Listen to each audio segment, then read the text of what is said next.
मंत्री महोदय, मागच्या पावसाळी अधिवेशनामध्ये देखील 12 जुलैला असाच प्रश्न मी तारांकित प्रश्न मांडला होता। तो शालेय विद्यार्थ्यांच्या बाबतीमध्ये होता। स्टिंग सारखं ते एनर्जी ड्रिंक आपण जे विकतोय, जे लहान मुलांना अलाउड नाहीये पिणं, त्याच्यात आपण एक बैठक पण घेतली होती। जानेवारी महिन्यामध्ये आपण एक बैठक घेतली 25 जानेवारीला। काय आपल्या विभागाची अडचण मंत्री महोदय अशी आहे की मनुष्यबळ कमी आहे हे बरोबर आहे, पण मानसिकता पण कमी आहे। आपल्या विभागाची मानसिकता पण कमी आहे, म्हणून आपण पाहतो की पनीर आज सर्रास सगळ्या हॉटेलमध्ये जे आहे ते डुप्लिकेट पनीर सभापती महोदय विकलं जातंय। अन्न व औषध प्रशासन विभाग हा माणसाच्या जीवनाशी निगडीत असलेला विभाग आहे आणि मनुष्यबळाचं कारण सांगून लॅब नाही हे कारण सांगून आपण सातत्याने मला असं वाटतं की या महाराष्ट्रातील जनतेवर अन्याय करतोय। सभापती महोदय, माझा प्रश्न मंत्री महोदयांना असा आहे की हे टोल फ्री नंबर हे ते सगळं आपण करणार, परंतु आपल्या अधिकाऱ्यांवर आपण वचक आणण्यासाठी त्यांना काही कारवाईचे टार्गेट देणार का?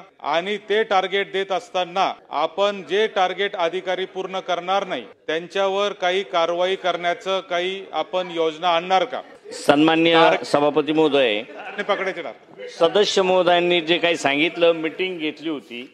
मीटिंग नंतर आपण जे काही पनीरच्या संदर्भात सांगितलं तर खरं आहे ते, परंतु बऱ्याचशा गोष्टी ह्या केंद्राशी निगडीत असल्यामुळे आपल्याच मीटिंग नंतर आपण केंद्राला त्याची मागणी केली की पनीर हे निवळ एकच, कुठल्या मेनू कार्डवर सुद्धा एकच पनीर म्हणून त्या ठिकाणी येतं, पण पनीर 2 प्रकारचं बनवलं जातं, तर ते मेनू कार्डवर देखील 2 प्रकार यावेत अशी केंद्राने तात्काळ आपल्याला एक 15-20 दिवसातच त्या पद्धतीने परवानगी दिली। आपणही खाली तसे आदेशित केलंय का आता मेनू कार्डवरच 2 पनीर दिसतील, एक चीज अनोलक आणि दुधापासून बनलेलं पनीर। अशा पद्धतीच्या सुधारणा या निश्चित त्या ठिकाणी होतात। थोडा अधिकाऱ्यांच्या बाबतीत आपण सांगता तर निश्चित गांभीर्याने त्या ठिकाणी दखल घेतली जाईल, काही धोरणांमध्ये सुद्धा बदल केला जाईल अशा पद्धतीची खात्री देतो।